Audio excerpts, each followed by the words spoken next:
All right, we're back with the program. This is Gerald Glassford from the Pop Culture Cosmos. We cannot thank you enough for listening and watching us right here on Facebook Live. We truly appreciate it.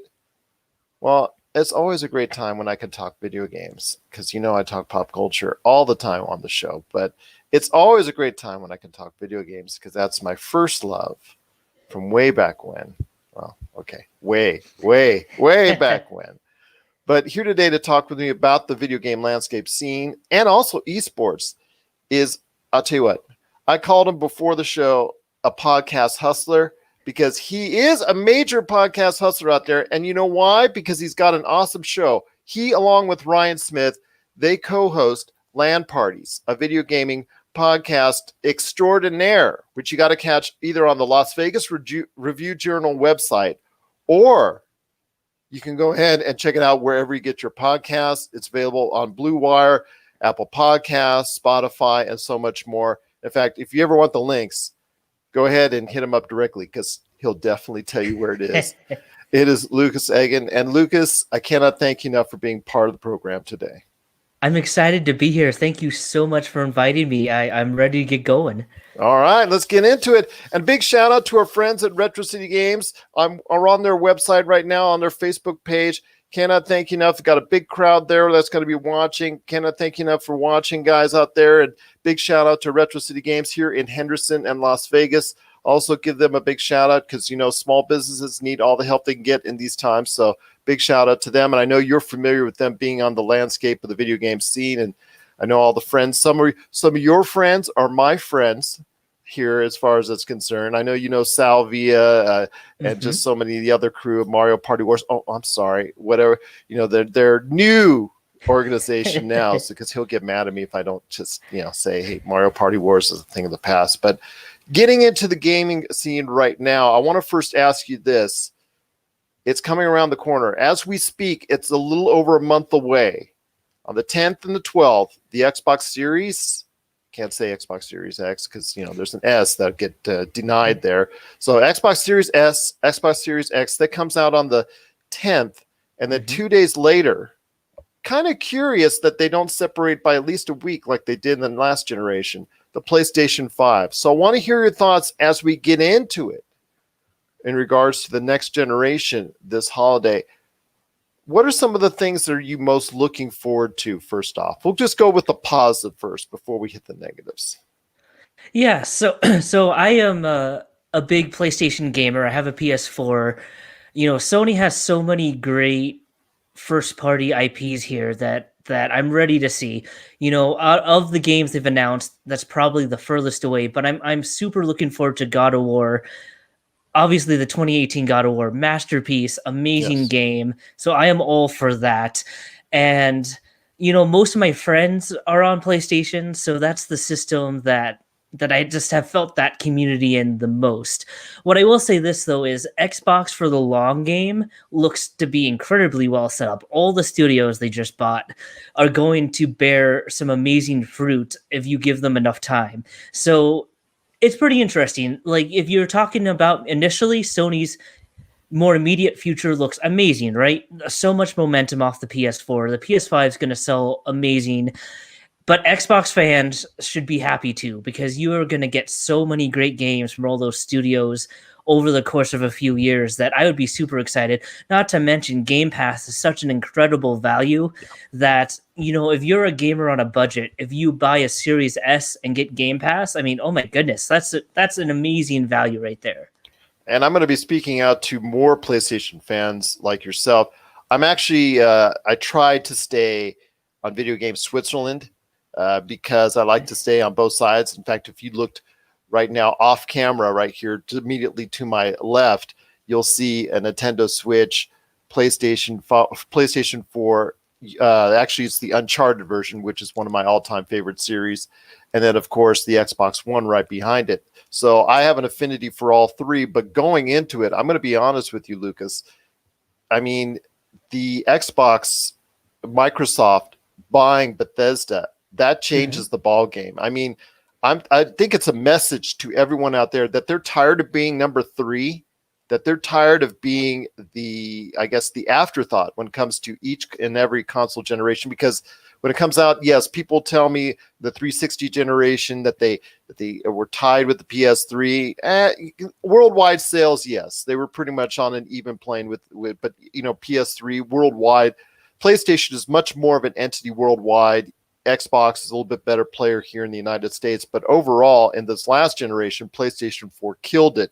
What does Xbox need to continue to do in this next generation to pair themselves up with PlayStation 5? And also, let's not forget about the Nintendo Switch.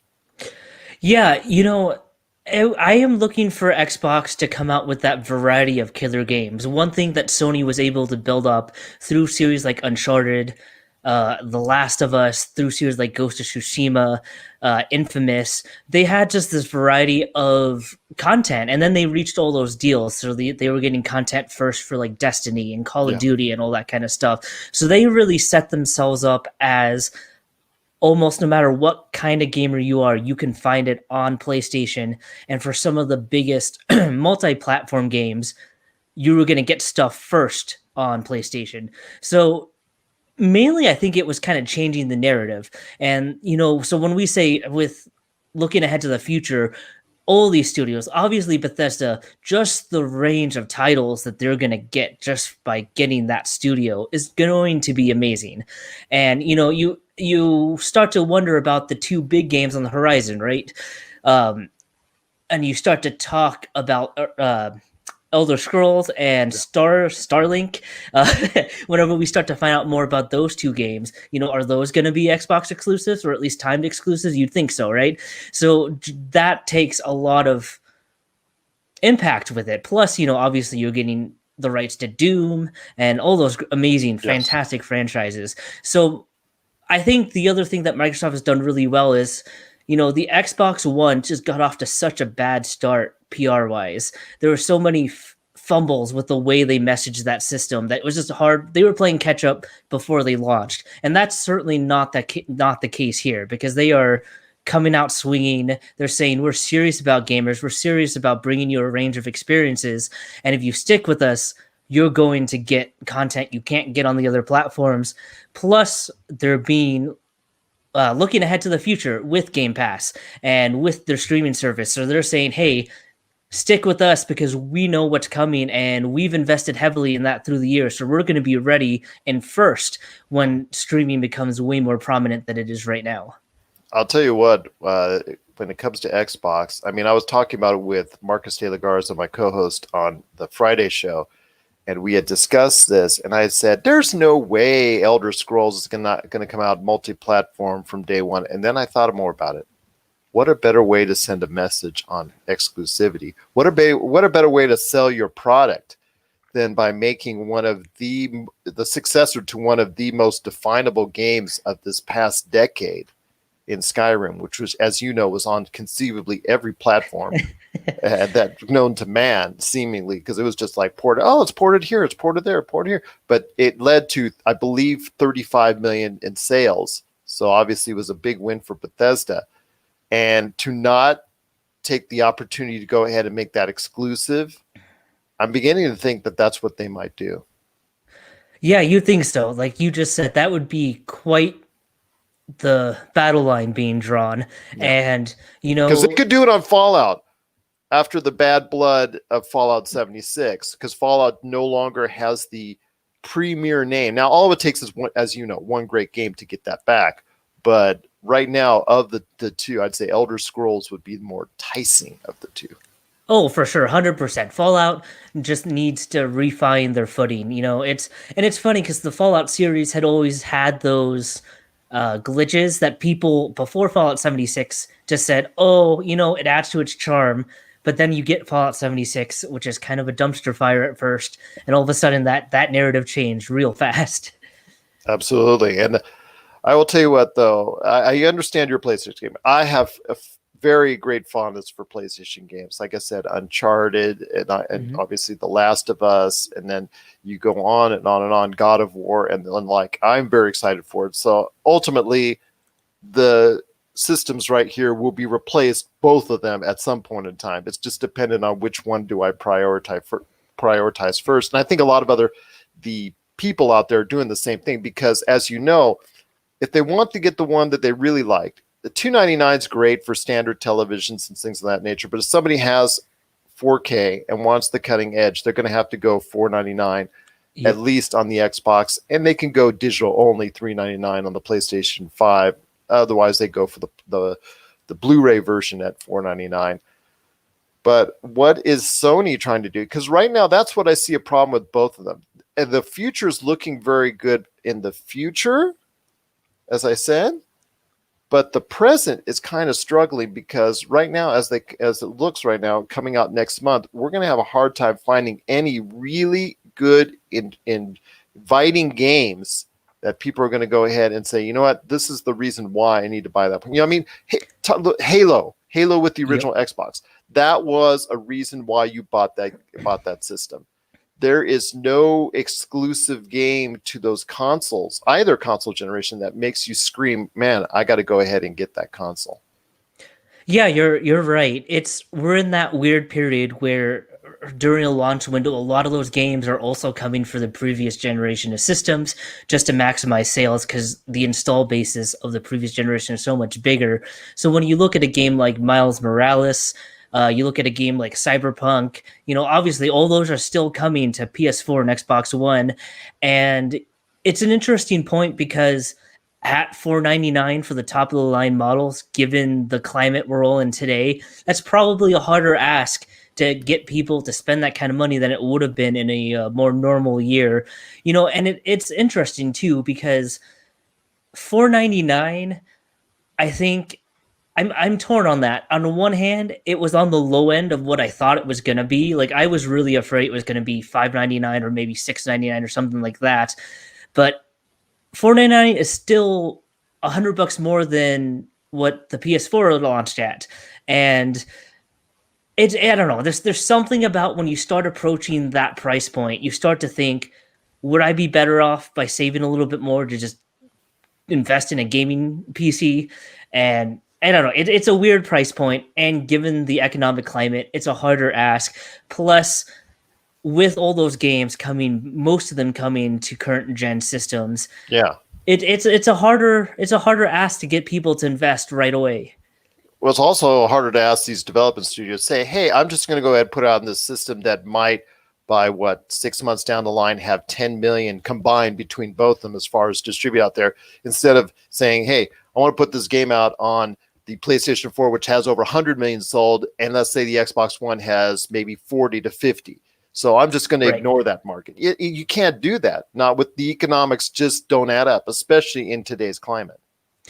And you can also say too that early games never take full advantage of the system. So you're not even getting the true next gen feel probably until a year in after that, when studios can actually see what these systems are capable of and can develop just for that system. So it's arguable that you're not even missing that much early on by not going in day one. Well, it is going to be a decision for a lot of people starting next month. Now, I know that there's been issues. There's been issues great as far as trying to order one. Good luck. That's pretty much. I know my other co-host on my Monday show has had an issue with scalping and things of that nature. I mean, if you got to go ahead and get one, I'm sure you're going to go ahead and try and do your best to find one. But yeah, right now with the pre-ordering snafus on both sides, it's been hard. But again, it comes out the 10th and the 12th, the Xbox Series, and of course the PlayStation 5. And, if you really got to have one, I'd say wait. I'd say wait for the landscape to see how that meshes out, because there are a lot of great games that are still looking pretty darn good on the PlayStation 4 and Xbox One at this point in time.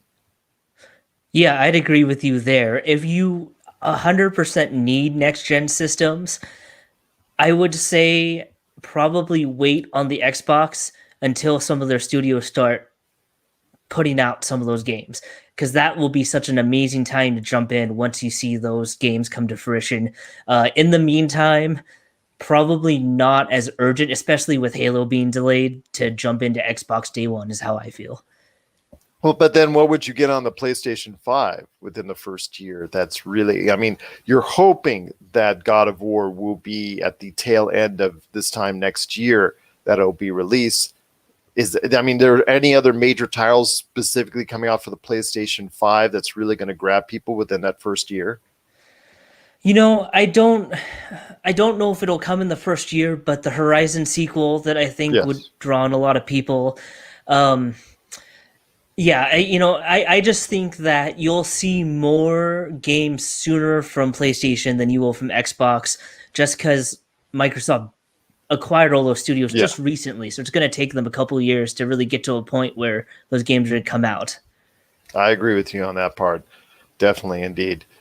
Once again, I'm speaking to Lukas Eggan. He is the man behind, along with Ryan Smith, Land Parties, a video game podcast that's out. It's a big time get. If you got to go ahead and listen to it, it's just a great podcast indeed. You got to check it out either on the Las Vegas Review Journal website or anywhere you get your podcast. I mean, this guy promotes it as best he can, and better than anybody else on the internet.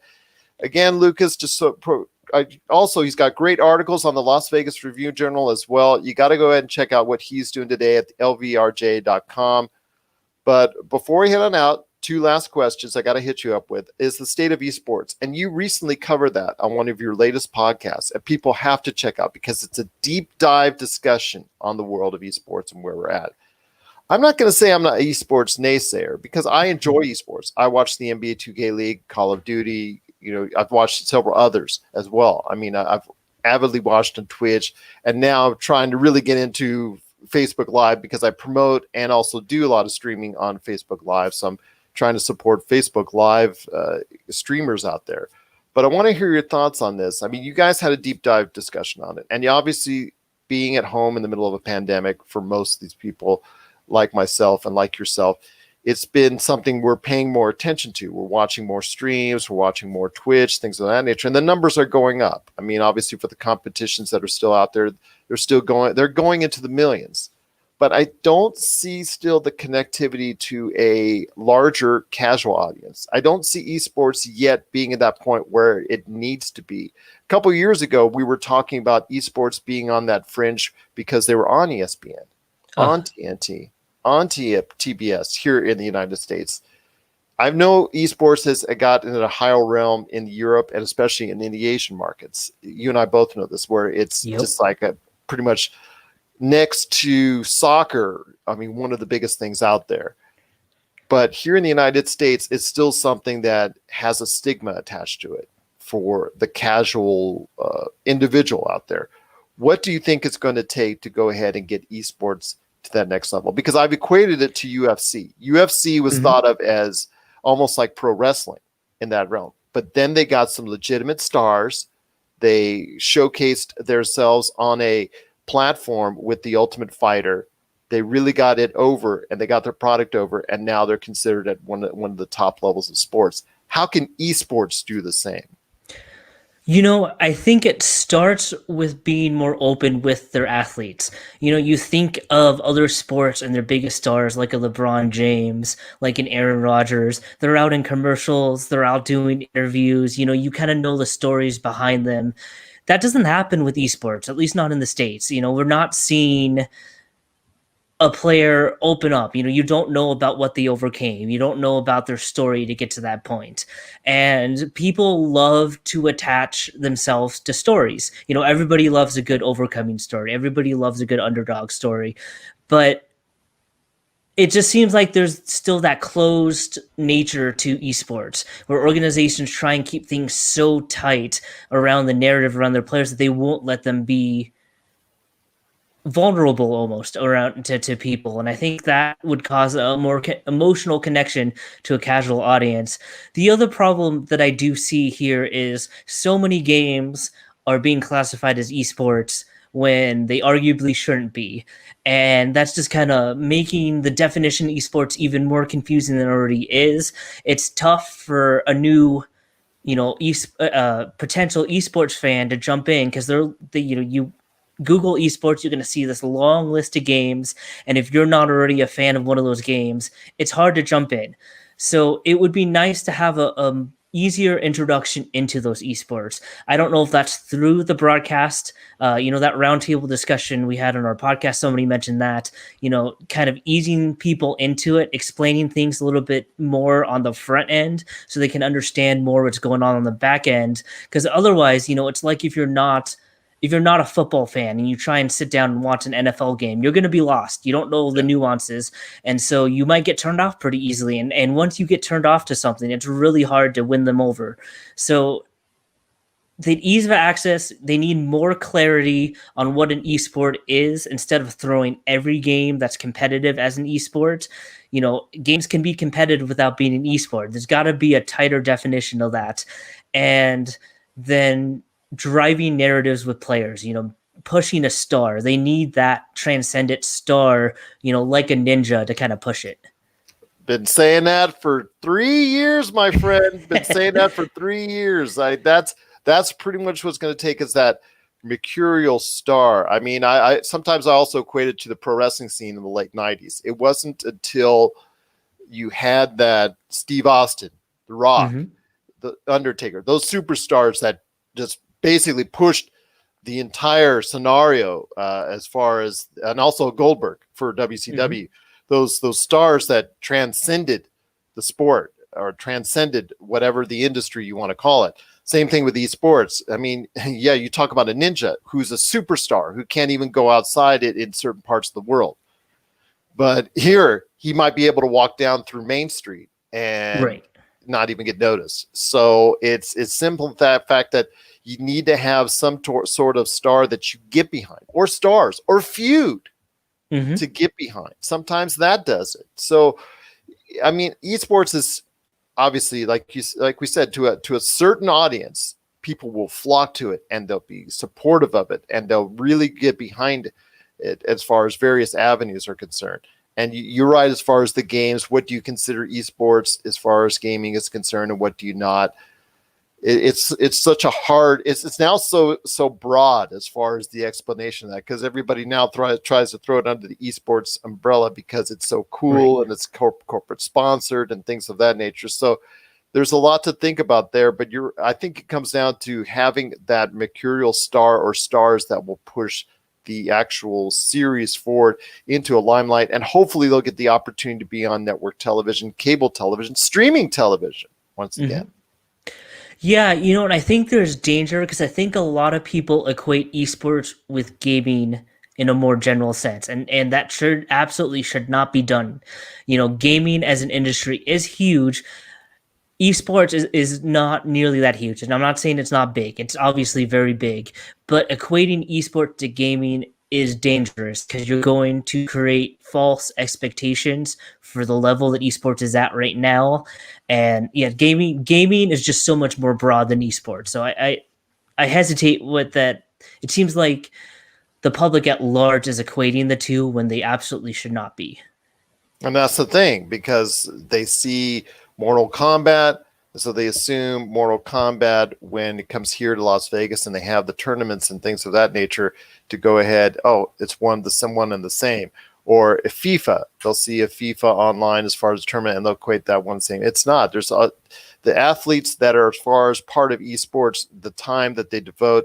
Now, mind you, there's some scandals that have been involved in recent years, both as far as from the drug aspect and also other aspects as well that you've covered on as far as not only for the LVRJ but also on your show as well, that kind of held back esports as a whole. But if they can overcome that and do the things that you're asking and what I'm asking, I think it can get over to a worldwide audience.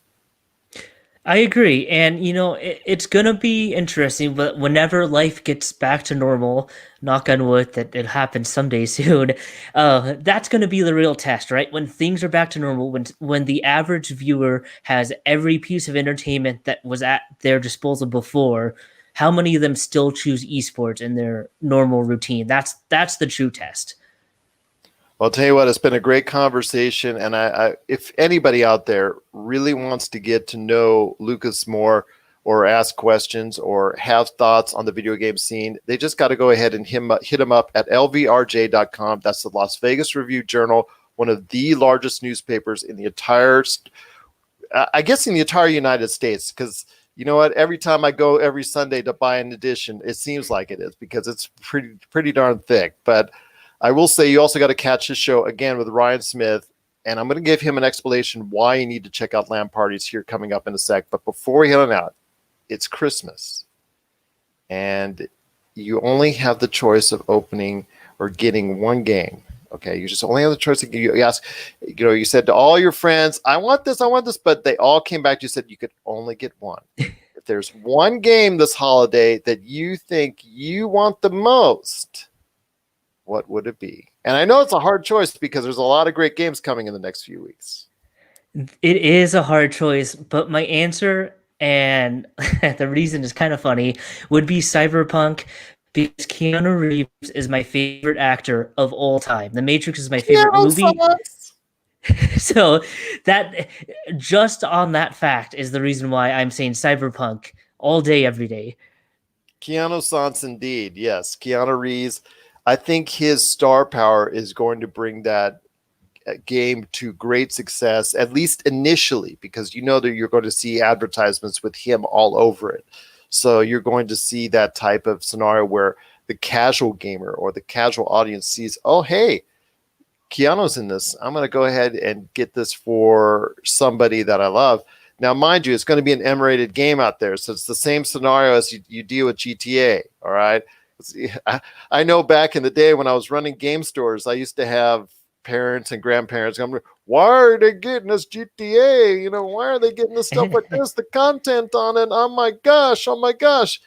Same thing's going to happen and apply with Cyberpunk 2077. It is a mature rated game, but if you've got a gamer out there in your life, I think you're right. This is going to be the game. It has the game that's most hype, and that's hard to do on a year that Call of Duty is coming out with something fresh in Call of Duty Cold War. I don't want to say Black Ops because I don't like saying Call of Duty Black Ops Cold War. They just should have put the two together. But anyways, I think that this is the most hyped game of the holiday season by a little bit over Call of Duty. And whether or not it outsells it, I don't think it will, but it'll be close. And we could be seeing GTA not in the, I'll say Red Dead Redemption numbers. I will say Red Dead Redemption numbers are not out of the realm of possibility.